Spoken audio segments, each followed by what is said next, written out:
जय श्री राम। दोस्तों, आज मैं आपको द्यूत वाहन के व्रत के बारे में बताने जा रहा हूँ, जिस व्रत का दूसरा नाम जितिया भी है और जीवित पुत्रिका भी है। ये व्रत हर वर्ष मनाया जाता है और ये व्रत बिहार, झारखंड और उत्तर प्रदेश में मनाया जाता है। इसको स्त्रियां इस व्रत को रखती है और ये व्रत आश्विन मास के कृष्ण पक्ष के सप्तमी तिथि से आरंभ होकर और नवमी तिथि पर्यंत ये चलती है। सप्तमी तिथि को स्त्रियां नहाय खाए बोलते हैं, वो करके उस दिन नहाय खाए का मतलब ये है उस दिन वो स्नान इत्यादि करके और एक भुक्त करती है भोजन।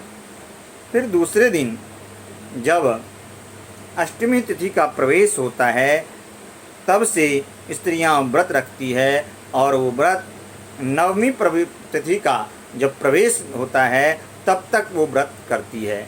जो इस बार कल से ही ये व्रत आरंभ हो चुका है और कल नहाय खाए था और आज वो व्रत भर दिन स्त्रियां करेगी, रात में व्रत में रहेगी। कल प्रातःकाल 5:04 तक वो व्रत रखेगी और उसके बाद अपने व्रत को खोलेगी अर्थात प्रारंभ करेगी।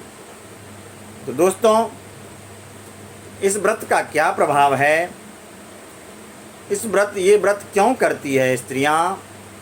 तो ये व्रत अपनी संतान की रक्षा के लिए, अपनी संतान की सफलता के लिए, उनके जीवन की कामना के लिए ये व्रत करती है। इसकी पौराणिक कथा भी है। जो इनकी 2-3 कथाएं हैं, तो इसमें एक कथा ये है, जो एक समय की बात है। एक पाकर का, पौराणिक कथा है ये, एक पाकर का पेड़ था जिसके ऊपर एक गिद्ध रहता था और नीचे एक सियारिन रहती थी जिसको हम गीदड़ कहते हैं। तो वो सियारिन रहती थी और दोनों में बहुत गहरी दोस्ती थी। और एक दिन वो दोनों सहेलियां कहीं घूम रही थी तो उन्होंने एक ब्राह्मणी को इस व्रत को करते हुए देखा, जिसके प्रभाव से वो प्रभावित हो और वो दोनों सहेलियां, वो गिद्ध और सियारिन इस व्रत को करने के लिए प्रण किया और इस व्रत को किया। ये व्रत करने के बाद उसी समय, उसी दिन उस गांव के एक व्यापारी की मृत्यु हो गई और व्यापारी की मृत्यु होने के बाद उस मुर्दे को देखकर सियारिन को रहा नहीं गया और उस व्रत को तोड़ लिया और उस मुर्दे को खाने के लिए सियारिन चली गई। लेकिन गिद्ध अपने पूरे नियम के साथ उस व्रत को किया और दूसरे दिन नवमी तिथि को उन्होंने उस व्रत को खोला और पारण इत्यादि किया। दोस्तों, उसके प्रभाव से अगले जन्म में उन्होंने एक ब्राह्मण के घर में जन्म लिया और दोनों बहनें के रूप में जन्म लिया और गिद्ध बड़ी बहन और सियारिन छोटी बहन के रूप में जन्म लिया।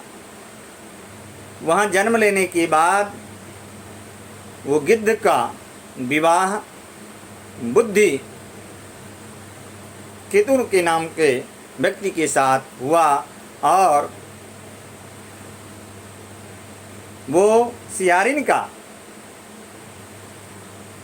विवाह मलय केतु के साथ हुआ और उनका नाम अगले जन्म में, एक का नाम शीलावती था, एक का नाम कुमारावती था। अर्थात सियारिन का नाम कुमारावती और गिद्ध का नाम शीलावती। दोनों का विवाह हो चुका था। विवाह होने के पश्चात उस गिद्ध को अर्थात शीलावती को 7 पुत्र जन्म लिया और 7 पुत्र अब उस परिवार में बड़े हुए, लेकिन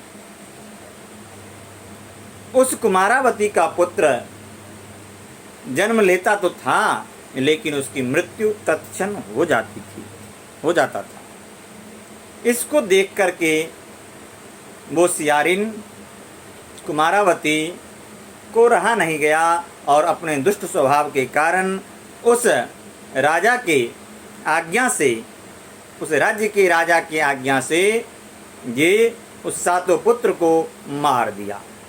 मारने के बाद उसका सिर जो है लेकर के लाल कपड़े में ढक करके और 7 बर्तन में ले जा करके उसको उपहार के स्वरूप उसको भिजवा दिया शीलावती।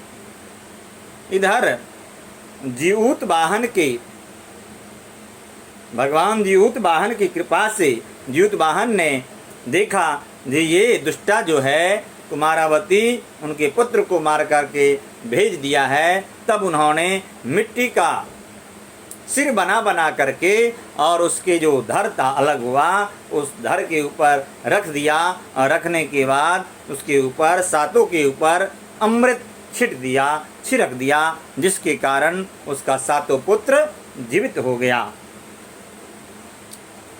उसी दिन से दोस्तों ये जितिया का व्रत प्रारंभ हो चुका था, व्रत करना। दूसरी एक पौराणिक कथा और है, महाभारत से जुड़ा हुआ है।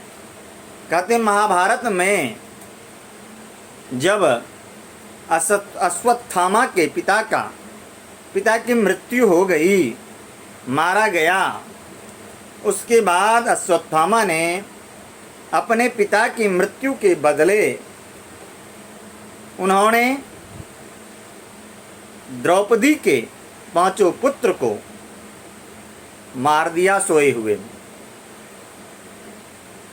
और उन्होंने सोचा मैंने पांडवों को मार चुका हूँ, लेकिन जब उन्होंने पांडवों को देखा तब उनको पता लगा कि वो तो द्रौपदी का पुत्र, पांडव का पुत्र था। उसके बाद इस चीज की पता जब अर्जुन को लगा, अर्जुन ने प्रण किया और अश्वत्थामा को हरा करके उसके ऊपर जो मणि था उन्होंने उस मणि को छीन लिया। फिर इस अपमान के बदले वो अश्वत्थामा उत्तरा के गर्भ में जो पुत्र पल रहा था, उस उत्तरा के पुत्र गर्भ में ही ब्रह्मास्त्र का प्रयोग कर दिया, जिसके कारण उत्तरा का गर्भ नष्ट हो गया और उत्तरा के गर्भ में ही उस पुत्र की मृत्यु हो गई। उसके बाद भगवान श्री कृष्ण ने अपने पूरे पुण्य के प्रभाव से उस उत्तरा के गर्भ में ही उसके पुत्र को जीवित कर दिया। और क्योंकि उत्तरा का पुत्र का जन्म लेना आवश्यक था, इसीलिए भगवान श्री कृष्ण ने उत्तरा के गर्भ में ही उनके पुत्र को जीवित कर दिया, जिस दिन से इस व्रत का उनका नाम ही पड़ गया जीवित पुत्रिका। तो कहते हैं उसी दिन से ये जीवित पुत्रिका जितिया की प्रथा, व्रत की प्रथा आरंभ हो चुकी थी। और आज हमारे बिहार, उत्तर प्रदेश और झारखंड के जिस जिस जगह वो व्यक्ति हैं, उस जगह वो स्त्रियां आज पूरे धूमधाम के साथ पूरे बिना जल लेकर के निर्जला रूप से इस व्रत को करती है। और व्रत करने के बाद अपने संतान की रक्षा के लिए, अपने पुत्र की रक्षा के लिए वो भगवान से कामना करती है, हे भगवत, हे भगवान, हे जीऊत वाहन भगवान, हमारे पुत्र की, हमारी संतान की आप रक्षा करना। जिस प्रकार आपने इतिहास में किया उसी प्रकार करना। इस प्रकार से इस जितिया व्रत का, जीऊत वाहन की व्रत की कथा की समाप्ति हुई। प्रेम, जय सिया राम। प्रेम से बोले जीऊत वाहन भगवान की जय।